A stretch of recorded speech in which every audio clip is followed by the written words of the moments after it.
നമസ്കാരം. ചരിത്രം കുറിച്ച് BJP ദില്ലിയിൽ താമര വിരിയിച്ചപ്പോൾ തന്നെ ജനങ്ങൾ ഉറപ്പിച്ചതാണ് ഇനി പലതും നടക്കുമെന്ന കാര്യം.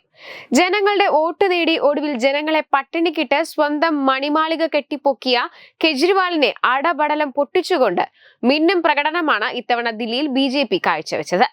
തെരഞ്ഞെടുപ്പിന് ശേഷവും സസ്പെൻസുകൾ കഴിഞ്ഞില്ല.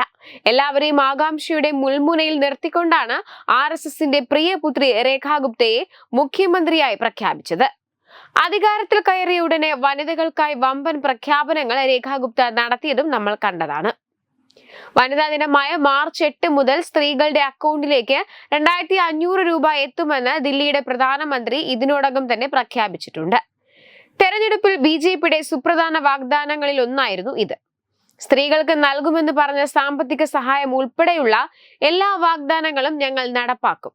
മാർച്ച് 8 തന്നെ സ്ത്രീകളുടെ അക്കൗണ്ടിലേക്ക് പണം എത്തുമെന്ന പ്രഖ്യാപനമാണ് രേഖ ഗുപ്ത പ്രഖ്യാപിച്ചിരിക്കുന്നത്. എന്നാൽ ഇതിനൊക്കെ ശേഷം ഇപ്പോഴത്തെ ആം ആദ്മി പാർട്ടിക്കെതിരെ ആഞ്ഞടിച്ച് ദില്ലി മുഖ്യമന്ത്രി രേഖ ഗുപ്ത രംഗത്തെത്തിയിരിക്കുകയാണ്. ഇതാണിപ്പോൾ വാർത്തകളിൽ നിറഞ്ഞു നിൽക്കുന്നത്. BJP സർക്കാർ അധികാരത്തിൽ വരുന്നതിന് മുൻപ് മുൻ ആം ആദ്മി സർക്കാർ പൊതു ഖജനാവ് ശൂന്യമാക്കി ഉപേക്ഷിച്ചുവെന്ന് അവർ പറഞ്ഞു.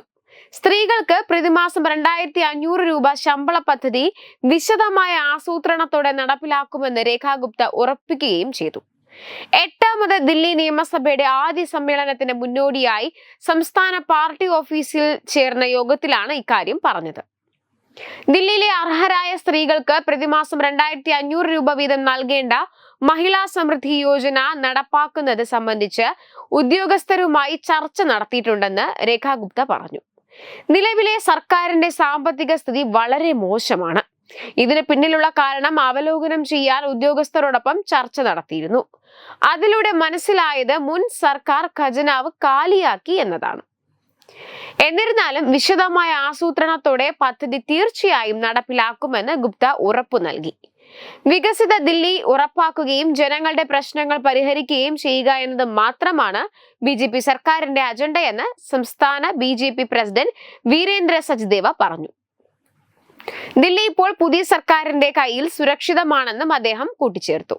അതേസമയം 14 DAG ഓഡിറ്റ് റിപ്പോർട്ടുകൾ ആദ്യ നിയമസഭാ സമ്മേളനത്തിന് അവതരിപ്പിക്കുമെന്ന് മുഖ്യമന്ത്രി രേഖ ഗുപ്ത കഴിഞ്ഞ ദിവസങ്ങളിൽ പ്രഖ്യാപിച്ചിരുന്നു. AAP സർക്കാരിന്റെ കാലത്ത് നടത്തിയ എല്ലാ താൽക്കാലിക നിയമനങ്ങളും റദ്ദാക്കി മുഖ്യമന്ത്രി ഉത്തരവിട്ടു.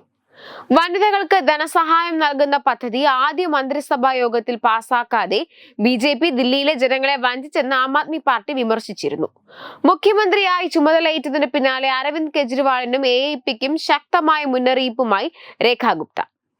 കഴിഞ്ഞ സർക്കാരിന്റെ കാലത്തെ അഴിമതികളെ സംബന്ധിച്ചുള്ള CAG റിപ്പോർട്ടുകൾ ആദ്യ നിയമസഭാ സമ്മേളനം തന്നെ സഭയിൽ വായിക്കാൻ മന്ത്രിസഭാ യോഗത്തിൽ തീരുമാനിച്ചിരുന്നു.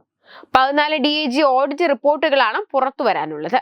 മുൻ മുഖ്യമന്ത്രി അരവിന്ദ് കെജ്രിവാൾ, മുൻ ഉപമുഖ്യമന്ത്രി മനീഷ് സിസോദിയുമടക്കം ജയിലിലായ മദ്യനയത്തെ കുറിച്ചടക്കമുള്ള റിപ്പോർട്ടുകളാണിത്.